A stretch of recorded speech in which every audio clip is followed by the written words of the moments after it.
حدیث کې راځي رسول الله صلی الله علیه وسلم فرمایي الله عز وجل فرمایلی حدیث قدسی دی لو ان اهل السماء والارض کدا اسمان اهل جبريل لی او د اسمه کې اهل چې رسول الله صلی الله علیه وسلم او نور دی د مؤمن په قتل کې دا شریکان چې په ناروا دا ټول د جهنم په اور باندې سوځوما څومره سخت خبره ده کعبه دا خبره کړې چې ته قابل د احترامي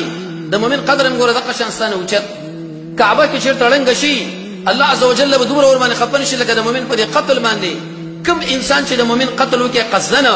د عبد الله ابن عباس بن مسعود داري چې مرتکب د ګناه کبیره کافر نه دی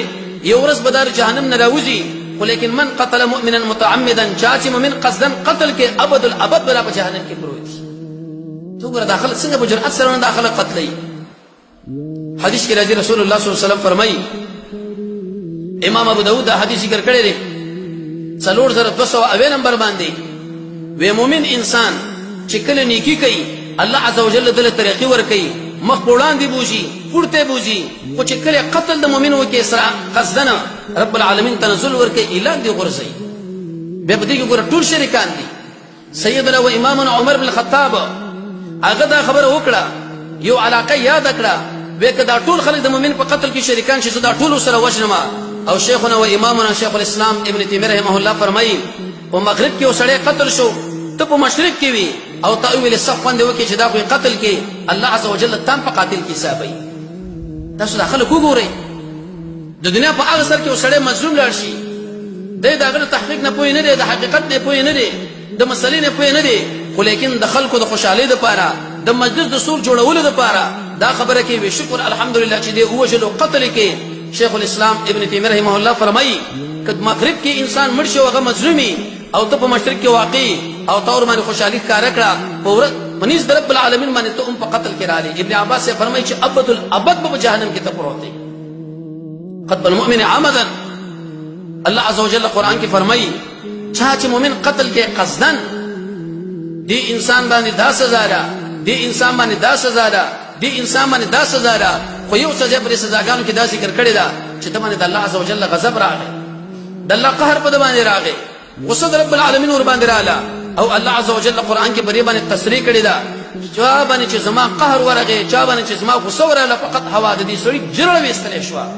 دا برباد کړی شو حدیث کې راځي ورته رسول الله صلی الله علیه وسلم ملګری له ویلي من المفلس غریب څوک دی صحابه ظاهری معنا واخستله د چا پرس نشته د چا ظرف نشته د چا دینار نشته د چا درهم نشته د چا کالی نشته رسول الله صلی الله علیه وسلم ویلي دانا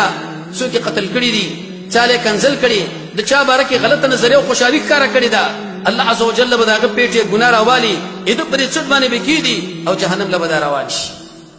احتیاط پرې بارکه پکار دی قرطبی دا خبره ولي کړي دا چې قتل د حدود څوک نشي نافذولې سوار اسلامي امرنا د اسلامي نظام نه د اسلامي حکومت نه د اسلامي خلافت نه تر څو پرې چې هغه د سړی تحقیق نکي وینو غري فتبینوا الله عز وجل فرمایي تاسو تحقیق دري مسلې وکي چې اېدا قابل قتل لې یا نه دي حدیث کې راځي رسول الله صلی الله علیه وسلم فرمایي دیو پښو د وجه الله عز وجل زنانه چې جهنم له بوتله بند کړي و خوراک وساکي به بند کړي او به انسان او به مسلمان هغه څوک چې رب العالمین ورته ملائک په سجده کړه زمون بابا لا هغه څوک چې الله عز وجل په خپل لاسونو باندې پیدا کړي او تعالی هغه د قتل اسباب برابر کړه هغه د قتل کې یا وجل یو چاره په مشرق کې یا په مغرب کې او تا دلته په حجره کې ور باندې سور برابر کې چې صف باندې وکي چې دا ظالم قیدی جن ختم کې لری کې تقبل په دې قتل کې وسره علی شیخ الاسلام ابن تیمیه رحمه الله فرمایي